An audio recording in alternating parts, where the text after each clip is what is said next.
Всем привет и добро пожаловать! На связи Ресем. Сегодня у меня обзор на игру Game Dev Tycoon.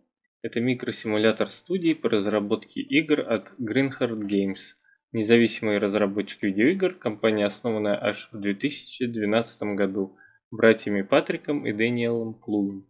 Итак, поехали! У тебя есть гараж, комп и голый энтузиазм. С этого и начинается твой путь разработчика видеоигр. Первым делом тебе нужно выбрать тематику твоей будущей легендарной игры. Ну или мусора, смотря как оценят твое детище критики. Сначала тебе доступно всего 4 рандомных темы. Остальное множество, 66 если быть точным, от постапокалипсиса и романтики до зомбаков и НЛО. Все это многообразие нужно открывать за очки исследования, которые ты получишь в процессе создания игр и подработок, которые тебе будут предлагать время от времени. После того, как определился с выбором темы, надо решить вопрос с жанром.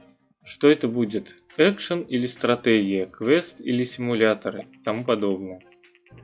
Сочетать можно несочетаемое и создать игру про ферму в жанре экшен или гонки в жанре квест. Ну или романтическую стратегию, если вдруг такое желание появится. Но как такое творение оценят критики, это уже другой вопрос. Как бы ты оценил подобные игры? Обратил бы на них внимание? Пишите в комментариях.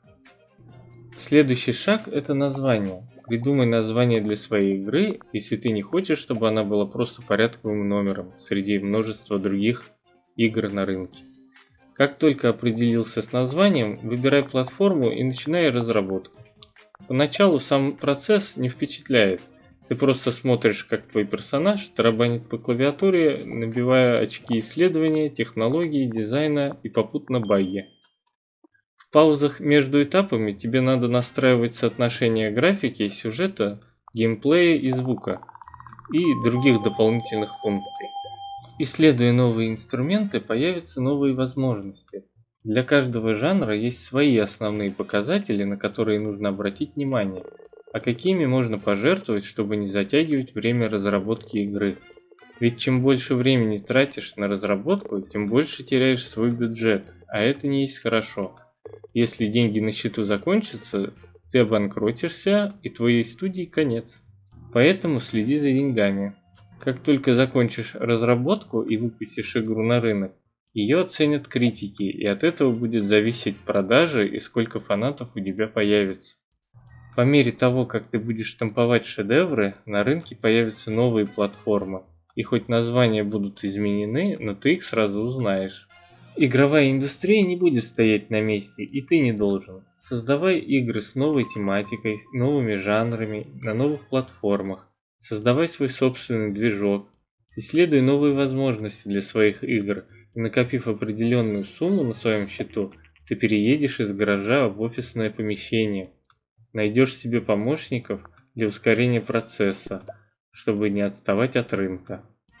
Не забывай заниматься обучением себя и персонала, так как это может ускорить разработку игр. Заключай соглашения с издательствами для увеличения продаж и фанатской базы. Издатели имеют свои требования, и порой они могут быть абсурдными, но без их поддержки трудно продвигать игры. А вот еще один минус. Если игра провалится, то издатель потребует с тебя штраф. Так что не забывай, что успехи в прошлом не гарантируют их в будущем. И после одной топовой игры ты можешь выпустить кучу мусора, по мнению критиков. А их мнение, к сожалению, тут очень важно. И порой, мне кажется, оно не особо адекватное.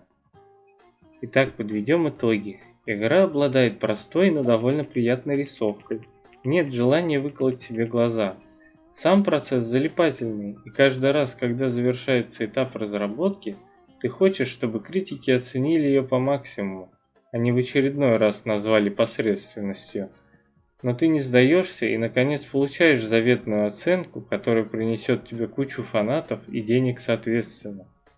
Я думаю, в игре есть моменты, которые показывают, как работает данная индустрия и какое влияние на нее оказывают издатели. А как считаешь ты? Пиши комментарии, ставь лайки, дизлайки. Всем спасибо за просмотр, всем удачи, до связи.